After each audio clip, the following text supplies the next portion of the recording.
Hello viewers, रसोई का आनंद channel पर आपका स्वागत है। आप मोरिंगा के फ़ायदे तो जानते ही हैं। आज हम मोरिंगा की पत्तियों को पहले मैंने धो के इसको छाया में सुखा लिया था। 2 से 3 दिन में ये बिल्कुल ड्राई हो गई थी और इसको मैंने बारीक पीस लिया है।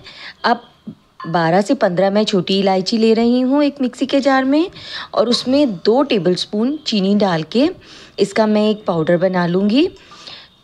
इलायची के छिलकों में भी बहुत फ्लेवर होता है, तो कभी भी आपको इस्तेमाल करना है तो इस तरह से थोड़ा सा चीनी डाल के आप इसको पीस लीजिए और इसका एकदम बारीक पाउडर बन जाता है।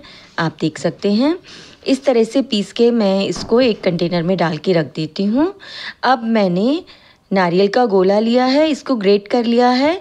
ये मैंने नाप के 1 कप लिया है और जिस जार में हमने इलायची पीसी थी उसमें ही डाल के मैं इसको एकदम बारीक इसका पाउडर बना लूँगी।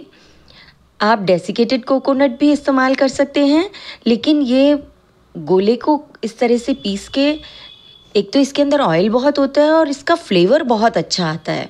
आप देख सकते हैं ये एकदम डेसिकेटेड कोकोनट जैसा ही हो गया है। ये देखिए बिल्कुल बारीक पीस चुका है ये। अब एक बाउल में मैं 1/4 कप देसी घी ले रही हूँ। देसी घी को मैंने आधा घंटा के लिए फ्रिज में ठंडा कर लिया था, क्योंकि हमें मेल्टेड घी नहीं चाहिए, थोड़ा इस तरह से जमा हुआ घी चाहिए। और इसको मैं इलेक्ट्रिक बीटर से बीट कर लूँगी। तब तक बीट करना है जब तक कि ये एकदम फ्लफ़ी नहीं हो जाए और इसका कलर एकदम वाइट मक्खन जैसा ना हो जाए। ये देखिए इस तरह से मैं इसको 2 से 3 मिनट के लिए बीट कर लूँगी। इस तरह से बीट करने के बाद मैंने आधा कप चीनी को मिक्सी के जार में डाल के पीस लिया था। आधा कप चीनी का पाउडर मैं इसके अंदर डाल रही हूँ। पहले मैं इस तरह से थोड़ा सा मिक्स कर लूँगी। एकदम से हम इलेक्ट्रिक बीटर चलाएंगे तो बाहर की तरफ चीनी उड़ेगी। इस तरह से हल्का सा कंबाइन करने के बाद फिर मैं इसको बीटर चला के अच्छी तरह से घी और चीनी को बहुत अच्छी तरह से बीट कर लूँगी, जब तक कि ये एकदम लाइट और फ्लफ़ी ना हो जाए। बीच में एक बार मैं साइड से इसको स्पैचुला से स्क्रैप कर दूँगी और वापस से इसको 1 मिनट के लिए बीट कर लूँगी। व्यूवर्स, अगर मेरी रेसिपीज़ आपको अच्छी लगती हैं तो प्लीज़ लाइक, शेयर और सब्सक्राइब करिए। ये देखिए आप देख सकते हैं ये कितना ज़्यादा क्रीमी और फ्लफ़ी हो गया है घी और चीनी का मिक्सचर। घी को अगर हम इस तरह से थोड़ा सा जमा लेंगे तो ये बहुत अच्छा फॉर्म में इस तरह से आ जाता है। अगर आप घी की नहीं बनाना चाहते तो आप इसमें बटर भी डाल सकते हैं। अब इसके अंदर पिसा हुआ नारियल का गोला जो हमने पीसा था वो डाल दूंगी। 1 कप मैंने गेहूं का आटा लिया है, इसको मैंने छान लिया था, वो मैं इसके अंदर डाल रही हूँ। ये आटा मोटा आटा है जिससे हम बाटी बनाते हैं। 1 टेबलस्पून मैं मोरिंगा का पाउडर डाल रही हूँ जो पत्तियों से हमने सुखाया था। आधा चम्मच बेकिंग पाउडर डाला है और 1 चम्मच भर के इलायची का पाउडर जो हमने चीनी के साथ, थोड़ी सी चीनी के साथ पीसा था, वो डाल दूँगी। इसको हल्का सा चम्मच से चला दूँगी। हल्का मिक्स करने के बाद इसको अब मैं हाथ से एकदम सॉफ्ट हैंड से मिक्स करूँगी। ये हमें बहुत ज़्यादा स्ट्रॉन्ग हाथों से नहीं करना है, सॉफ्ट हाथों से हमें इसको मिक्स करना है ताकि घी, चीनी और बाकी सब चीज़ें बहुत अच्छी तरह से मिक्स हो जाएं और हमारे मिक्सचर में एकदम ऐसा हो जाए जैसे हम मोइन लगाते हैं तो उसके बाद जैसे क्रम्बली हो जाता है वैसे हो जाए। अब मैं रूम टेम्परेचर पे दूध ले रही हूँ। थोड़ा थोड़ा दूध मैं इसके अंदर डालूँगी। जितना हमें ज़रूरत होगा हम उतना ही दूध डालेंगे और आगे जाके मैं आपको बताऊंगी कि कितना दूध इस्तेमाल हुआ है। दूध या तो रूम टेम्परेचर पे होना चाहिए या थोड़ा सा फ्रिज का ठंडा होना चाहिए, गर्म दूध बिल्कुल नहीं लेना है। ये देखिए थोड़ा सा मैंने दूध और डाला है। वापस से मैं इसको इस तरह से मिक्स कर लूँगी और ये देखिए हमारा डो एकदम इकट्ठा हो गया है। बस इतना हमें मिक्स करना है और इसको मैं ढक के रख दूँगी 10 मिनट के लिए फ्रीज़र में। अगर आप ज़्यादा देर रख सकते हैं तो आप फ्रिज में आधा घंटा रखिए, और अगर आपको जल्दी है तो 10 मिनट आप फ्रीज़र में रख दीजिए। मैंने 10 मिनट के लिए ओवन को प्रीहीट करने के लिए रखा है, तो 10 मिनट मैंने इसको फ्रीज़र में रख दिया था। अब ये देखिए मैं आपको दिखा रही हूँ, ये वापस से थोड़ा ड्राई हो चुका है। तो इसके अंदर मैं 1 टेबलस्पून दूध डाल रही हूँ। दूध मैंने फ्रिज का ठंडा डाला है और इसको मिक्स करूँगी। 1 चम्मच दूध और डलेगा।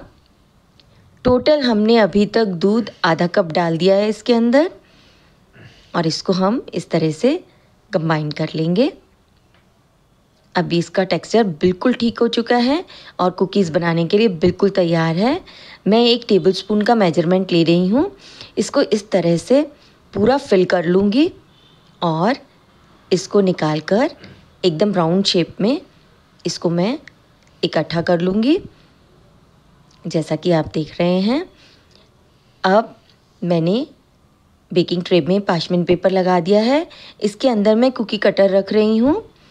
कुकी कटर के अंदर हम जितना साइज़ का हमने डॉ लिया है वो डालेंगे, 1 टेबलस्पून के बराबर, और इसको एक मडलर से मैं इस तरह से प्रेस कर दूँगी, जैसा कि आप देख रहे हैं।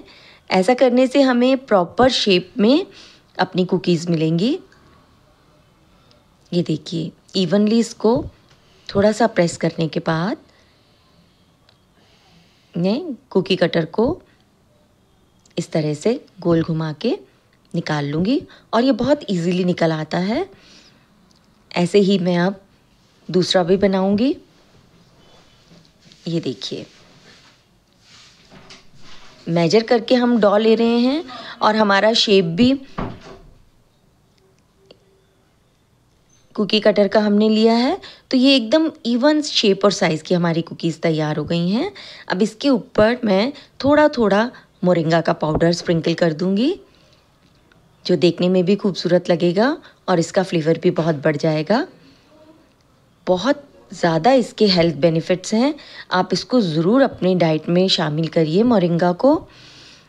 अब मैं मिडिल रैक पर 180 डिग्री सेल्सियस पर बेक कर लूँगी अपनी कुकीज़ को, और कितना टाइम लगेगा वो मैं आगे जाके आपको बताती हूँ।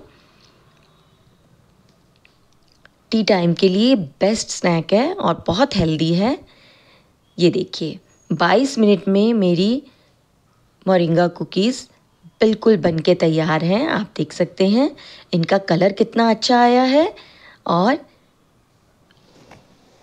कितनी अच्छी तरह से ये बेक हो चुकी हैं। इसको अब मैं एक वायर रैक पे निकाल के रख दूंगी ताकि ये कुकीज़ ठंडी हो जाएं।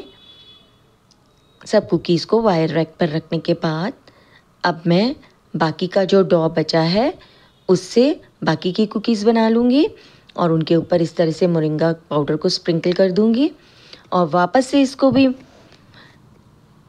अपने ओवन के मिडिल रैक पर बेक कर लूँगी। 22 मिनट में ये भी बिल्कुल रेडी हो गई हैं। बहुत डिलीशियस और हेल्दी आपका ये टी टाइम स्नैक है। आप ये बनाएंगे तो आप पैक्ड बिल्कुल कुकीज़ बाज़ार की लाना नहीं चाहेंगे, ये इतनी ज़्यादा हेल्दी हैं। मैं आपको तोड़ के भी दिखाती हूँ।